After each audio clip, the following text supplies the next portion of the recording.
Ora, no vídeo de hoje vamos falar sobre medo.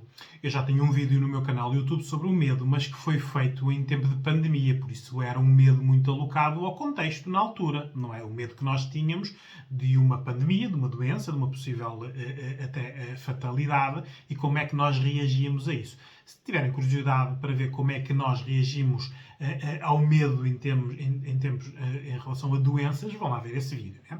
O vídeo de hoje é sobre o medo como ferramenta pessoal e como ferramenta de controle.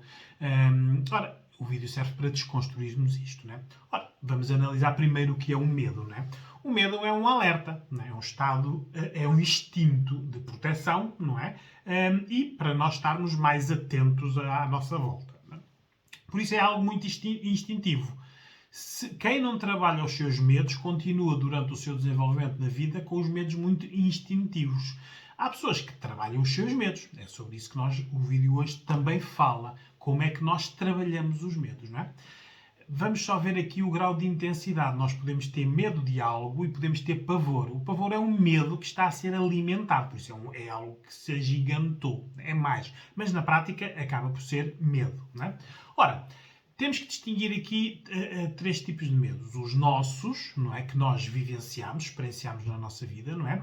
Os medos aprendidos, que nós não experienciamos, mas que aprendemos com outras pessoas. E os medos dos outros, não é? Não é dos outros, ter medo das outras pessoas, é o medo das outras pessoas, não é? Que nós vemos isto na forma de preocupação. Por isso, quem se preocupa muito com a outra pessoa está a tentar gerir os medos dela. Só que muitas vezes os medos são das outras pessoas, não são nossos. Há aqui uma transferência muito grande dos nossos medos para as outras pessoas. Isto vê-se muito em algumas educações, não é? Por isso há muitas crianças hoje em dia com muitos medos que para já não os deviam ter e depois estão com medos fora das suas etapas de desenvolvimento. Já vamos falar disso também, não é? Por isso, vamos começar pelos nossos, não é? Os nossos medos. Por isso, tudo aquilo que nós experienciamos e que é negativo. Nós só temos medo de algo que é negativo, que nos faz mal, que não é benéfico, não é? Que nos dói, que nos faz sofrer, que nos é retirado, que envolve ameaça, limitação. Isto são os medos que nós temos. Uma criança, por isso é que os pais protegem as fichas elétricas, porque a criança, se for lá e puser o dedo, além de ser perigoso, passa a ter medo de determinadas situações, porque há envolvido aqui o trauma, não é? Há muitas situações que os medos têm que ser vividos para depois serem aprendidos, porque senão podem ser aprendidos sem ser vividos. Muitas vezes, quando as pessoas chegam aos adultos, isto é uma incongruência e muitos dos problemas que têm relacionais, amorosos ou não, até familiares, contexto profissional ou amorosos, envolve muito estes medos que foram aprendidos e não experienciados. Estes têm que ser processados racionalmente. Para isto é que serve depois os psicólogos, que em consulta vamos tentar perceber como é que este medo invadiu a pessoa e como é que nós o vamos retirar à pessoa, não é? As fobias, não é? Os medos de voar, os medos de espaços públicos, os medos de espaços apertados. Não é? Temos que ver como é que a pessoa aprendeu estes medos, porque são limitantes. Não é? A pessoa hoje em dia não consegue fazer determinadas coisas por causa destes medos. Não é? Por isso, os nossos medos. Podemos ter medos de lugares, de coisas ou de assuntos, não é? A nossa verbalização e má comunicação em adultos tem muito a ver com os medos que nós temos em criança. Assuntos que não nos deixam falar, tabus, muitas proibições, limitações de conhecimento, tudo isto envolve que há certos assuntos que temos medo de falar. Não porque eles são assustadores, porque nós não sabemos falar sobre eles, não é? A sexualidade é um deles, não é? Muitas das nossas fobias também. Há pessoas que têm fobias e têm até vergonha de dizer que têm medo de determinadas situações. Às vezes situações que, para os outros que não têm medo de nada disto, não tem lógica, não é? Mas, por isso é que são medos pessoais, de vivências. Não é? Depois, os medos aprendidos. Aqui é que temos que ter muito cuidado, porque podemos aprender com pessoas significativas, família, pai, mãe, irmãos, tios, avós, com grupos ou em propaganda. Não é? Por isso, com as pessoas significativas, aprendemos muitos medos. Não é? E hoje em dia, por exemplo, muitas mães que dormem com filhos até a idades muito tardias estão a transferir para a criança muitos medos que não são experienciados, mas que são aprendidos. Não é? A criança passa a ter muitos medos porque não está autónoma. O seu poder de decisão é afetado porque precisa sempre da validação. as crianças têm que dormir na sua cama porque isto cria-lhes autonomia. Mas explicar isto a algumas mães é complicado, porque para elas estão a proteger a criança. Mas, na prática, depois vemos no desenvolvimento da criança que ela está limitada em algumas áreas. Não é? Por grupos, não é? Se há grupos com medo de determinadas coisas, nós podemos aprender estes medos não os tendo sentidos, não é? Muitas vezes vemos aqui algumas fobias negativas, não é? O racismo, a diferenciação de direitos. Nós, pois, há muitos medos, medos de etnias, que, não tendo nós a experiência, ficamos com medo porque há grupos significativos que têm medo destas temáticas. Não é? E a propaganda, obviamente. Não é? Isto hoje em dia os governos aprenderam a dominar pelo medo. Não é? Por isso tudo é muito assustador, tudo é muito posto de forma a que as pessoas dessensibilizem, de forma a que falar de determinada coisa seja banal. Não é? Hoje em dia nós vemos, por exemplo, ninguém tem medo de que a justiça não funcione. Por isso, já nos dessensibilizaram ao ponto de que roubar e corrupção é normal, não é? Temos que lidar com ela. Isto são medos que as pessoas aprendem, não é? De propaganda, mas estes são intencionais e premeditados. E depois há o medo dos outros, que é a tal preocupação. Que nós, como é que transformamos isto depois no dia-a-dia? Em conselhos, avisos, proibições, por isso não tem nada a ver connosco, é com o outro, mas nós estamos a tentar transferir para os outros os nossos medos, não é? Aqui temos de ter muito cuidado, como eu disse, nas crianças, porque os adultos não podem transferir para as crianças os seus medos, porque senão as crianças chegam à idade dos adultos com medos aprendidos, não experienciados, não é? Ficam muito desajustados, não é? Na sua idade adulta, não é?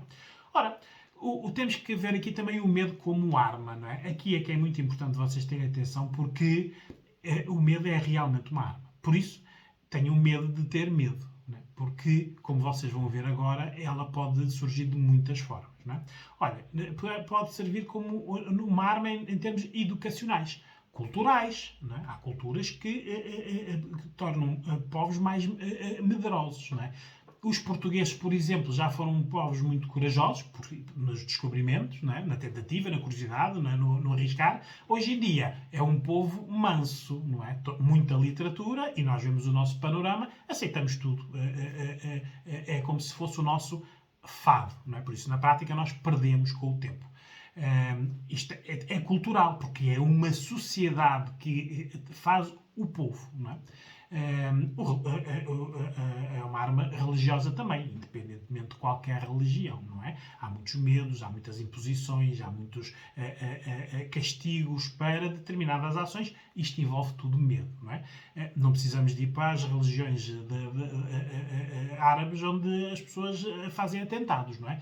Hoje em dia vemos até mesmo na parte da religião católica a parte dos escândalos sexuais com crianças, não é? Que isto durante muito tempo isto foi um medo silenciado. Só aquela franja de pessoas que eram afetadas pelos padres é que tinham estes medos. A sociedade em si, a sociedade nem queria saber disto. Por isso não era algo que queriam falar. Ora, aí está, é um tabu. Hoje descobre-se, não é? Todas as religiões envolvem muitos medos que são usados como arma. Temos que descobrir quais, não é? Ora, a arma do poder contra o outro, da prepotência, do abuso, é uma arma também de medo. Não é? E educações muito rígidas. Não é? Há pais que não deixam os filhos tentar. Não é? Se eu fiz uma tentativa como pai e aquilo deu errado, o que eu ensino ao meu filho é não tentes isto porque isto dá errado. Ora, não. O filho pode tentar e dar certo. Não é? Tem que haver uma testagem. Aquilo que nós dizemos que eles têm que bater com a cabeça para aprender, é verdade. Não é? Isto tem muito fundo de verdade. Não é? Depois também temos aqui o medo como arma relacional. Não é? Estabelecer limites, não é? Quando nós começamos uma relação de amizade ou amorosa, temos que estabelecer limites. Estes limites têm que envolver algum medo da consequência. Este é o meu limite e a regra. Se isto for ultrapassado, há esta consequência. A pessoa tem que entender isto para ter medo da consequência. Senão, o limite e a regra não existe. Não é? Temos que também que há muitos medos para testar a nossa tolerância, não é? As pessoas vão testando, a ver, por exemplo, se conseguem ter segundas oportunidades. Há alguém que consiga de vocês saber que vocês dão segundas oportunidades e ele já sabe que vocês vão dar terceiras, quartas, quintas e sextas. Porque não está bem estabelecida a regra de eu confio até algo não me ser benéfico, não é? Por isso, hoje em dia temos de ter muita atenção porque há muito, em termos relacional, muita medo de testagem. Estão a testar os vossos limites, a ver até onde podem ir. Não é? Ora, há muitos medos que surgem na forma de controle, de proteção. Não é? Quem vos proteger muito, quem fizer por vocês, quem não vos deixar fazer, quem vos estiver sempre a criticar, isto tudo envolve medo. E passado um bocadinho, há medo de testar, porque aquela pessoa, não é? Que para nós é importante porque temos uma relação com ela e que supostamente amamos, ou estamos apaixonados, ou admiramos, ou dependemos dela, está-nos a dar isso como um limite e a impor um medo, não é? Que não é nosso, não é? Mas é para nos controlar. E depois também há o medo da ameaça, obviamente. Não é? Isto aqui é tanto ameaça de verbalizada, não é? Cuidado, que é um aviso. Também o medo da rejeição. Ninguém gosta de ser rejeitado. Ninguém gosta que não gostem de nós. Por isso, há pessoas que lidam muito mal com a rejeição. Ora, a rejeição é o medo. Medo de ficar sem. Não é? Depois temos, vou-vos dar aqui o exemplo também do marketing. A publicidade utiliza muito o medo, os nossos medos, para vender, não é? Os laboratórios farmacêuticos, não é? Hoje em dia vemos as televisões autênticos anúncios de vão ver se não têm isto, mostrando os sintomas e mostrando pessoas com aquela doença, não é? Eu lembro-me agora, por exemplo, de um anúncio sobre a zona, não é? O anúncio que quer dizer pessoas com mais de 50 anos que tenham aquelas borbulhas que eles mostram lá e naqueles sítios, consultem o vosso médico. Ora, nós ficamos logo com medo. Tenho mais de 50 anos, até tenho aqui assim meia dúzia de borbulhas. Será que é aquilo? Ora, isto estão a jogar com os nossos medos, não é? Para ganhar dinheiro, obviamente, não é? Nós só devemos ir ao médico preventivamente nos exames anuais que devemos fazer e quando temos algo, não é? Porque senão começamos a ter uma sociedade de hipocondríacos em que basta falar em diálogo e que alguém tem isso, não é? Isto é muito bom, não é? Mas alguém ganha dinheiro com isto, não é? A indústria automóvel, por exemplo, funciona muito com os nossos medos, não é? Dos pneus, dos travões, das revisões, não é? Mostrando muitas vezes travagens bruscas, acidentes, mortes, não é? Para vender produto, não é? O ramo segurador, obviamente, vive sempre com os nossos medos de sermos roubados, assaltados, morrermos. Há muito medo envolvido na parte de marketing, não é? A política, obviamente. Bem, isto então, nos últimos anos, nós vemos que isto dá para tudo, não é? Por isso, mentem até nós ficarmos dessensibilizados, por isso hoje em dia mentir ou não mentir em política é indiferente, não é? Depois nós só vemos isto por comparativo.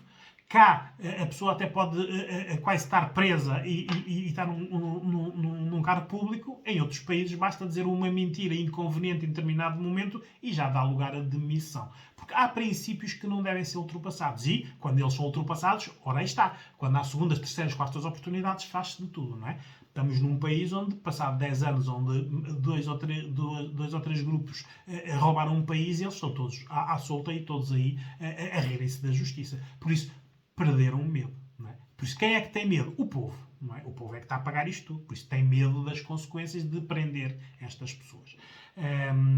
Por isso, a política vive destes medos. Não é? Temos que ter muita atenção porque o povo tem muito medo que é bocado quase de pensar, não é? E depois de verbalizar alguma coisa que seja inconveniente para os grupos neste momento que controlam, não é? Perder regalias, se tiverem algumas regalias, porque hoje em dia esta gratuitidade paga-se bem cara, não é? Uma das formas que eu regularmente ouço é a perda de pensões, não é? Isto quando alguém quer assustar o povo, fala logo das pensões. Cuidado porque a Segurança Social vai dar o berro, não é? Ora, ela já deu o berro. Ainda não nos comunicaram, não é? A nossa Segurança Social é quase um esquema de pirâmide, não é? Se não entrar pessoal, não há dinheiro depois para pagar a todos, não é? Claro que, no entretanto, há meia dúzia deles que ganham muito, não é? Isto são medos, não é? Só que são medos que nós não os pensamos como medos, não é? Mas temos receio, obviamente, de trabalhar uma vida inteira e chegar ao fim e não ganhar, não é? Quando há pessoas que trabalham 10 anos e já ganham mais do que nós vamos ganhar a nossa reforma inteira. Tudo isto mete muito medo às pessoas, não é? Por isso é que votam sempre nos mesmos. Agora vamos falar da saúde. A saúde também envolve muito medo, não é? Por isso, a pandemia foi um desses exemplos, obviamente, não é? E cada vez vai haver mais pandemias, porque ela foi lucrativa e serviu para dominar massas, não é? Por isso, esperem pela próxima pandemia, não é?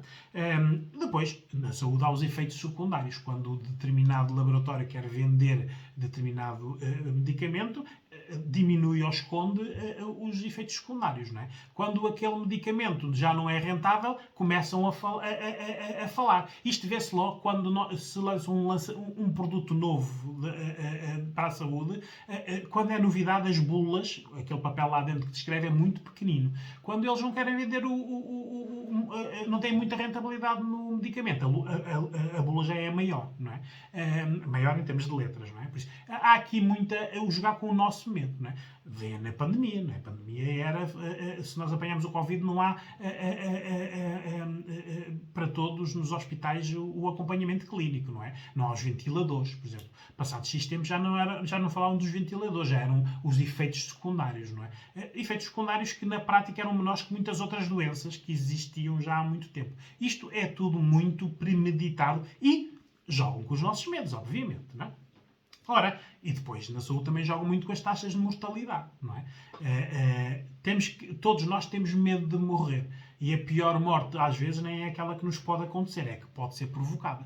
A pandemia, por exemplo, e muitos especialistas já deram esse alerta, parou com a maior parte dos exames preventivos. Por isso, é natural que neste momento não vai aparecer mais doenças. Elas existem, não foram mas diagnosticadas mais cedo. E há doenças que, com 1 ano ou 2 anos de não diagnóstico, podem evoluir e causar morte, não é?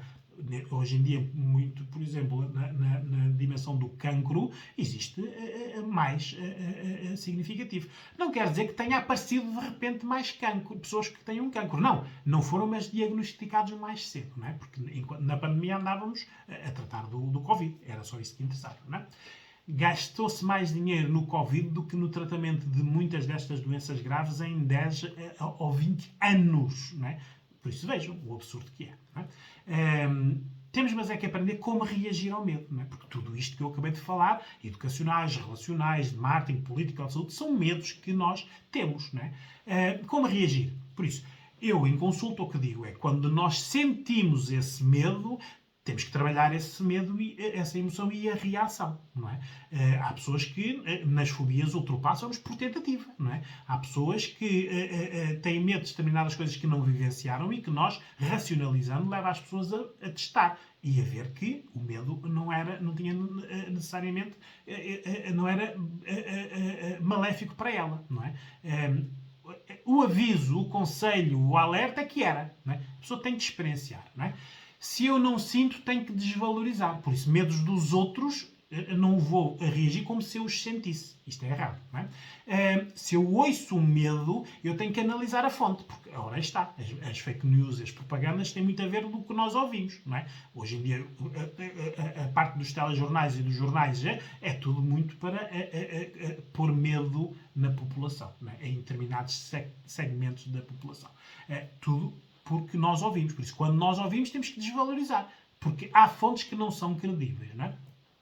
Tudo o que eu vejo que me mete medo, eu tenho que evitar empatizar. Por isso, em vez de empatizar, em vez de me pôr no lugar de outra pessoa, tenho que fazer precisamente o contrário, não é? Porque não é um medo que está a acontecer comigo e está a acontecer com outra pessoa, não é? Há pessoas que, quando vem uma pessoa num ataque de pânico, por exemplo, com medo, ficam com os mesmos sintomas, não é? Olha, isto é preciso nós deixarmos de o fazer. Ora, temos que racionalizar. Temos que distinguir um medo que é pontual de um reiterado. Por isso, um pontual eu tenho que aprender com ele para, na próxima vez que me deparar com ele, ter uma reação mais forte e mais protetora para mim, não é? Um reiterado, eu tenho que fugir, não é? Porque quem usa medos contra nós durante vários momentos é porque está a usar esse medo para nos controlar. Por isso, eu tenho que evitar, não tenho que estar com essa pessoa ou nesse assunto ou nesse lugar, não é? Nós temos que saber que quem controla ou quem conhece os nossos medos controla-nos, não é? Então, nós temos que ver se queremos ser controlados ou não. Controlar o nosso eu, para nós empoderarmos e termos uma grande autoestima, temos que saber racionalizar também o nosso medo, não é? Isto tem que ser racionalizado. Não vamos evitar de ter medos, mas podemos gerir melhor as reações que temos a elas, não é? Isto é que é importante, que é para estarmos mais ajustados, não é?